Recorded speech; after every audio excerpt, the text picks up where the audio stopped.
नमस्कार दोस्तों, stock market studies में फिर से एक बार आपको बहुत-बहुत स्वागत है। तो आज मैं फिर से आपके सामने कुछ इंपॉर्टेंट कंपनी का अपडेट शेयर करूंगा।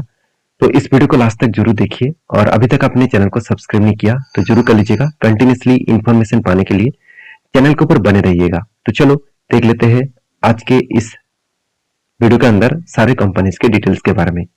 फर्स्ट जो कंपनी है जिसके बारे में बात करूंगा उसका नाम है बजाज फाइनेंस। देखिए बजाज फाइनेंस के पिछले दिनों में एक भारी भरकम करेक्शन देखने को मिला था। उसके बाद मार्केट ने रिकवरी भी कर दिया।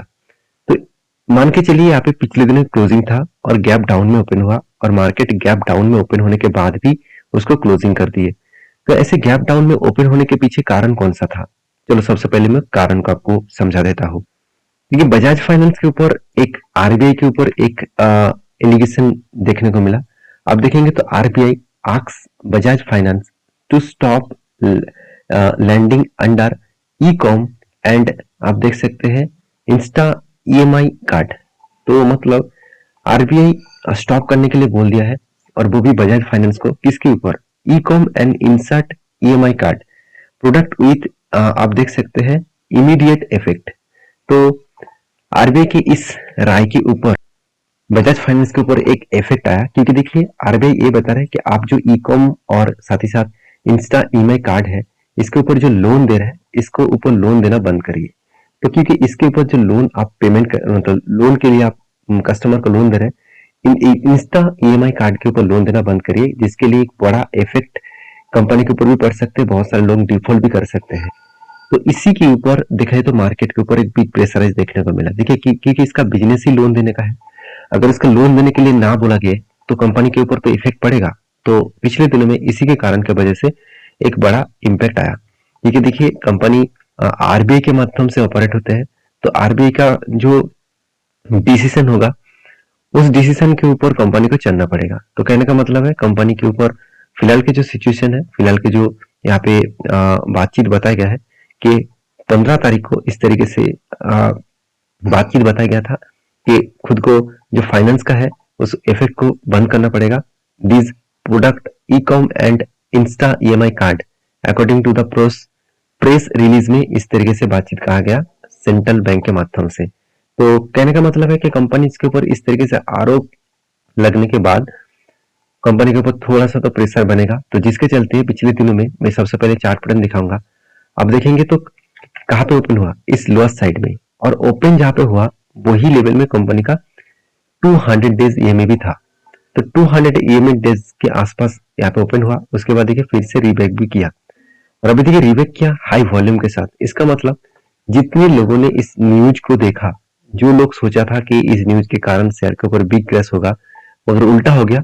तो इसलिए मैं बार बार बोलता हूँ कभी भी किसी न्यूज को देखकर नेक्स्ट डे में आप ट्रेडिंग मत करिएगा। यहाँ पे बुरी तरीके से फंस सकते हैं क्योंकि मार्केट में होता क्या है, बहुत बार नीचे साइड में माल खरीदने के लिए इस तरीके से कभी कभी न्यूज को मतलब रिपोर्ट के माध्यम से न्यूज चैनल के माध्यम से पब्लिश किया जाता है कि पब्लिक उसको देखे और पब्लिक को लगे कि हाँ चलो एक नेगेटिव पॉइंट्स आने वाला है तो चलो मैं पहले सेल कर दूं इंटरडे के लिए और बाद में बाय कर लूंगा तो मुझे प्रॉफिट हो जाएगा। यहाँ पे हो चुके हैं कुछ उल्टा, नीचे सेल तो हुआ उसके बाद बाय हो चुके हैं। तो उल्टा हो गया तो जिसके कारण बहुत सारे लोगों का यहाँ पे एसल हिट भी हुआ होगा। तो मैं बार बार बोलता हूँ इस तरीके से टेक्निकली चार्ट पैटर्न को ना सीखकर कंपनी की न्यूज देखकर कभी भी ट्रेड मत करिए। तो फिलहाल के लिए जो सिचुएशन है शोल्डर, और उसके बाद देखिए शोल्डर के बाद यहाँ पे फिर से एक हेड बना, फिर से एक शोल्डर बना। तो शोल्डर हेड कम शोल्डर इसको कहा जाता है reversal head and shoulder pattern. तो reversal head and shoulder pattern को यहाँ पे ब्रेकआउट तो किया था मगर ब्रेकआउट को कंफर्म नहीं किया। इसका मतलब जब भी इस लेवल के ऊपर कंफर्मेशन करेंगे तो एक अच्छा खासा एंटी लेवल बनेगा और एक बड़ा सा टारगेट यहाँ पे बन सकते हैं। बड़ा सा मतलब बहुत शानदार टारगेट बन सकते हैं, वो भी 34% के आसपास। अभी एंटी कब बनेगा, इसका टारगेट कितना दूर तक होगा, कब होगा, बाद में हम लोग डिस्कस करेंगे जब इस ब्रेकआउट को क्रॉस ओवर करेंगे। तो बजाज फाइनेंस में और कुछ गड़बड़ी और चिंता करने का जरूरत नहीं। कंपनी कोई छोटा मोटा कंपनी है, इंडिया के नंबर 1 देखा जाए तो फाइनेंस कंपनी है और एनबीएफसी कंपनी है। तो कंपनी का हर दिशा से देखा जाए तो पॉजिटिविटी दिखेगा।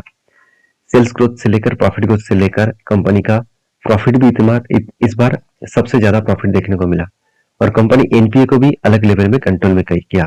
करीबन 0.31% के आसपास।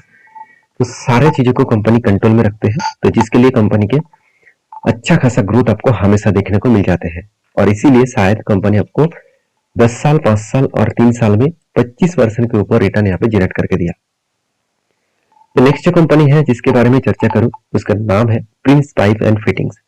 तो प्रिंस पाइप एंड फिटिंग्स, इस कंपनी के बारे में बात करूं तो कंपनी पाइप इंडस्ट्रीज में, पीवीसी पाइप इंडस्ट्रीज में कंपनी का नाम टॉप 6 में देखने को मिलेगा।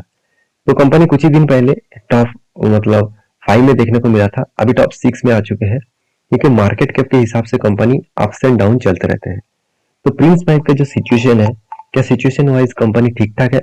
देखिए, मुझे इस प्रिंस पाइप पे कुछ पॉइंट्स अच्छा लगा, जैसे कंपनी का पी रेशियो ठीक ठाक है और उस हिसाब से कंपनी का डेप्थ ना के बराबर है।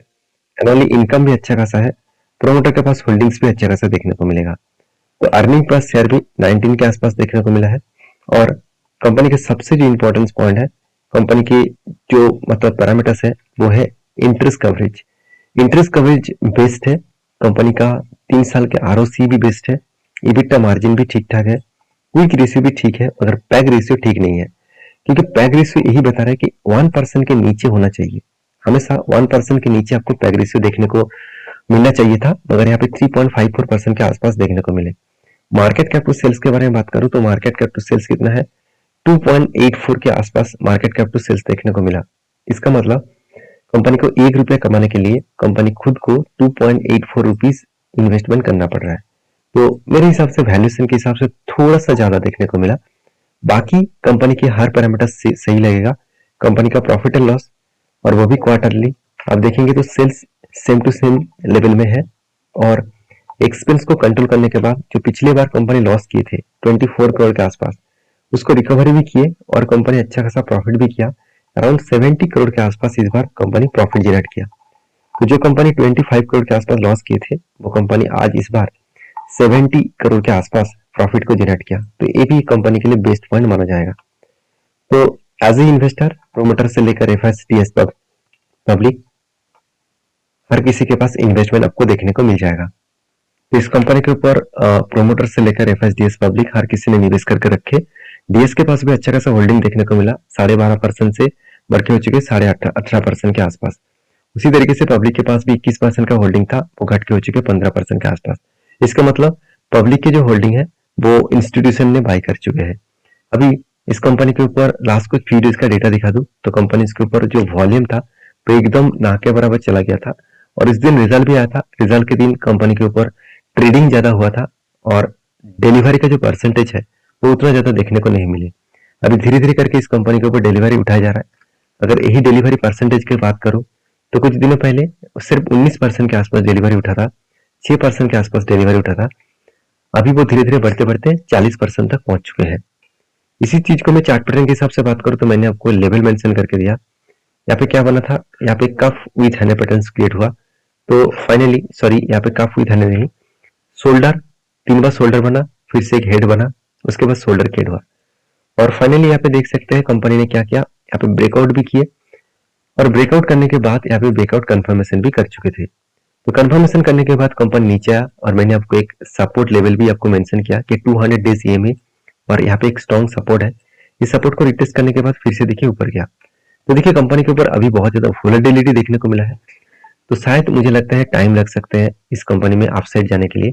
अगर अपसाइड में गए तो लेवल जो बन रहा है 934, इस लेवल तक जाने का चांसेस है, क्योंकि इसी लेवल कंपनी के लिए जो कफ का जो साइज है, इसी सॉरी हेड का जो साइज है, इसी हेड का साइज यहाँ पे मार्किंग कर लेना, वो निकल के आएगा इसका टारगेट। तो करीबन 30% के आसपास, 29 to 30% के आसपास टारगेट बन सकता है। बाकी आपकी क्या राय है इस कंपनी के ऊपर जरूर कमेंट्स करके बताना। नेक्स्ट कंपनी है जिसका नाम है एसआरएफ। देखिए एसआरएफ को एक बहुत बड़ा अपडेट आया। एसआरएफ और आरती, ये दोनों कंपनी का हालत बहुत बुरी तरीके से मतलब करेक्शन देखने को मिला। आरती इंडस्ट्रीज के ऊपर तो बहुत ज्यादा करेक्शन देखने को मिला है, क्योंकि केमिकल सेक्टर का जो डिमांड है, मार्केट में डिमांड कम होने के कारण इस तरीके से प्रेशराइज देखने को मिला। मगर एक अपडेट्स आया है, वो अपडेट्स आपको जरूर देखना चाहिए कि SRF and Aarti share price raise 11 to 18% from October low as Morgan Stanley given a thumbs up, मतलब मॉर्गन स्टैनली ने यही कहा कि इस खराब सिचुएशन में, मतलब खराब सिचुएशन का मतलब क्या है, जब केमिकल इंडस्ट्रीज प्रोडक्ट का डिमांड मार्केट में कम है, उस टाइम में भी अगर देखेंगे तो मॉर्गन स्टैनली जो एक बड़े इंस्टीट्यूशन है, एक बड़े बड़े फॉरेन इन्वेस्टर है, उन्होंने खुद कहा कि इस खराब सिचुएशन में भी इस दोनों कंपनी जो 11 to 18% का जंप दिखाया, ये सचमुच एक पॉजिटिव पॉइंट है। क्योंकि जो कंपनी खराब सिचुएशन को खुद को कंट्रोल कर पाते हैं, खराब सिचुएशन में भी कंपनी ग्रोथ कर पाते हैं, तो उस कंपनी के ऊपर आपको फोकस होना चाहिए। तो कहने का मतलब है कि कंपनी के ऊपर, जो दोनों कंपनी के ऊपर जो सिचुएशन है, अगर मैं एक बार चार्ट पैटर्न आपको दिखा दूं तो आप देखेंगे तो एसआरएफ के ऊपर मैंने आपको रेंज मार्क करके दिया कि यहाँ पे टॉप लेवल है, यहाँ पे डाउन लेवल है। तो डाउन लेवल को जब भी टच करेंगे तो ऊपर तक वो जरूर जाएगा। फिर से यहाँ पे क्या हुआ, यहाँ पे फिर से एक एंटी लेवल बना और टारगेट जो बनना चाहिए था वो इस लेवल था, मगर यहाँ पे टारगेट बनने से पहले ही यहाँ से रिटेस्ट करके नीचे आया। अभी नीचे आया तो इसका मतलब क्या हुआ, यहाँ पे नीचे क्यों आया? पहली बात, यहाँ पे एक स्ट्रॉन्गली रेजिस्टेंस कम सप्लाई जोन है, क्योंकि यही लेवल से कंपनी के ऊपर बिग करेक्शन देखने को मिला। तो उसी लेवल को टच किया और नीचे भी आए, फिर से टच किया, ऊपर जा रहा है। तो मुझे लगता है यहाँ पे जो पैटर्न क्रिएट हो रहा है वो आप ध्यान से देखेंगे तो यहाँ पे हायर लो क्रिएट हो रहा है। यहाँ पे हायर हाई था, मगर यहाँ पे हायर लो बना, फिर से हायर लो बनने जा रहा है। तो इस लेवल का अगर ब्रेकआउट करे तो बड़ा सा टारगेट वो अचीव कर सकते हैं। तो डाउन साइड से अगर टॉप लेवल में देखूं तो करंट जो सिनेरियो है, जो मॉर्गन स्टैनली ने कहा कि 12 से 15% के आसपास टारगेट कंपनी अचीव कर रहा है। तो इस खराब सिचुएशन में भी कंपनी इस तरीके से ट्रेंड दिखा रहा है, तो यही कंपनी के लिए प्लस पॉइंट है। बाकी आप इस कंपनी के ऊपर क्या राय रखते हैं मुझे जरूर कमेंट्स करना, क्योंकि कंपनी की हालत खराब है इसीलिए क्योंकि प्रोडक्ट का डिमांड कम हुआ। इसका प्रोडक्ट का डिमांड कम हुआ जिसके लिए कंपनी का सेल्स डाउन हो चुके हैं और पिछले सालों की तुलना से भी सेल्स डाउन हुआ। क्वार्टर बेसिस में भी कंपनी का सेल्स डाउन हुआ और जिसके चलते कंपनी का प्रॉफिट मार्जिन भी कम होता देखने को मिले। अभी 481 करोड़ से बढ़ के घट के हो चुके 300 करोड़। तो कंपनी के जो सेल्स का ग्रोथ है, प्रॉफिट का ग्रोथ है, वो कम हो चुके हैं। अभी एज ए इन्वेस्टर, प्रोमोटर से लेकर एफआईडीएस पब्लिक, कोई व्यक्ति माल बेचने के लिए तैयार नहीं है, क्योंकि उस लोगों को पता है इस कंपनी के ऊपर माल बेच दूं तो कहाँ पे निवेश करूं। जो कंपनी आज तक अराउंड 6 लाख परसेंटेज के आसपास रिटर्न दिया, 6 लाख परसेंटेज, आज तक की सबसे ज्यादा, मतलब केमिकल सेक्टर में आज तक की सबसे ज्यादा रिटर्न देने वाला कंपनी है। 6 लाख परसेंटेज के आसपास रिटर्न। आप कहेंगे सर आप झूठ क्यों बोल रहे हैं? देखिए, मैं झूठ नहीं बोला। अगर आप बीएससी में जाकर सर्च करेंगे, चलो एक बार मैं आपको दिखा ही देता हूँ। मैं थोड़ा सा तो झूठ तो बोला, 6 लाख नहीं होगा, 7 लाख होगा। 7,80,000 परसेंटेज के आसपास रिटर्न। तो सोचिए कहां से कहां तक जर्नी कंपनी किया। तो कहने का मतलब है कि कंपनी के ऊपर आपको अगर भरोसा है तो इस कंपनी आज नहीं तो कल आपको रिटर्न जरूर दे पाएंगे। इसीलिए कोई भी इन्वेस्टर इस कंपनी को ऊपर माल बेचने के लिए तैयार नहीं है। उल्टा जितना गिरते हैं उतना ही क्वांटिटी ऐड किया जाता है, क्योंकि इसका वॉल्यूम देखकर ही आपको पता चलेगा। कंपनी के ऊपर हमेशा एक एवरेज लेवल का वॉल्यूम देखने को मिल जाते हैं।